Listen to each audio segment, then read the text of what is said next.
Eh bien, moi, je suis Alexandre, je suis aussi en Dordogne, et je suis bien heureux d'être avec vous aujourd'hui pour que nous partagions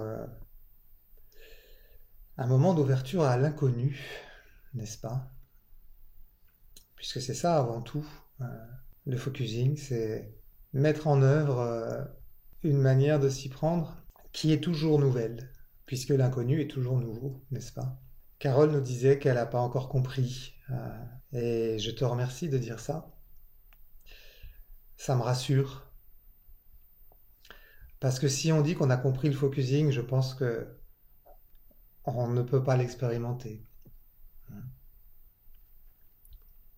Jen le dit, hein, Eugène Jen c'est celui qui a pris conscience de ce processus d'autoréférence à une dimension implicite à travers notre organisme.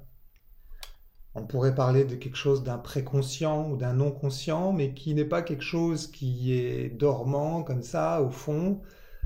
C'est quelque chose qui est vivant, qui est en mouvement et qui nous porte en avant tout le temps. Bien sûr, ça peut être plus ou moins figé, on peut en avoir plus ou moins conscience, mais c'est là. C'est le mouvement de la vie. On appelle ça l'experiencing, c'est un terme anglais.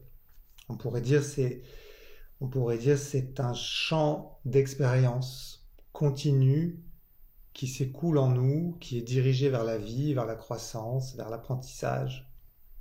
De la même manière que il y a dans un arbre un champ d'information qui le pousse à prendre sa forme et à grandir comme un arbre.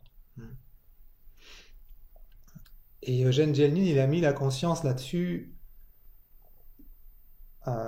pendant des travaux avec Carl Rogers, où effectivement ils accompagnaient des personnes sans technique, simplement en cherchant à être véritablement présent à l'autre et véritablement ouvert à la rencontre de l'autre là où il est, tel qu'il est, dans sa recherche d'autodirection, dans sa recherche de congruence, c'est-à-dire dans sa recherche d'accorder ce qu'il ressent avec la conscience qu'il en a, et à partir de là de pouvoir du coup s'ajuster dans sa vie.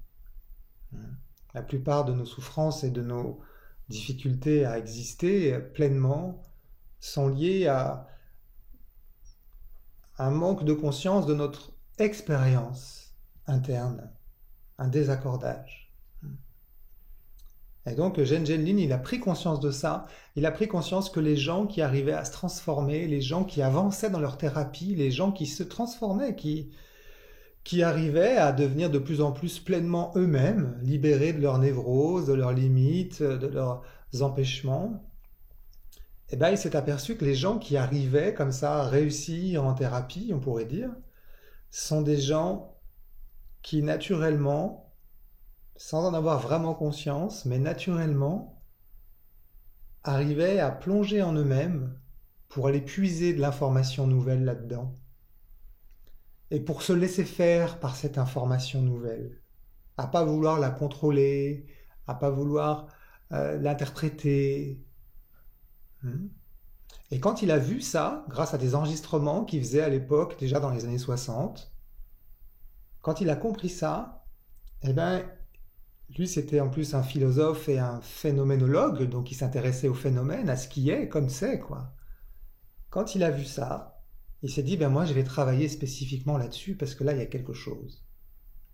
Et effectivement, ça a ouvert et développé toute cette direction, ce paradigme du focusing, qui est bien au-delà d'une recette de cuisine, hein, qui est vraiment la réouverture d'une conscience de notre dimension expérientielle, c'est-à-dire de quelle manière est-ce qu'il y a en nous une force de vie consciente, une force de vie qui est une connaissance, qui est une direction,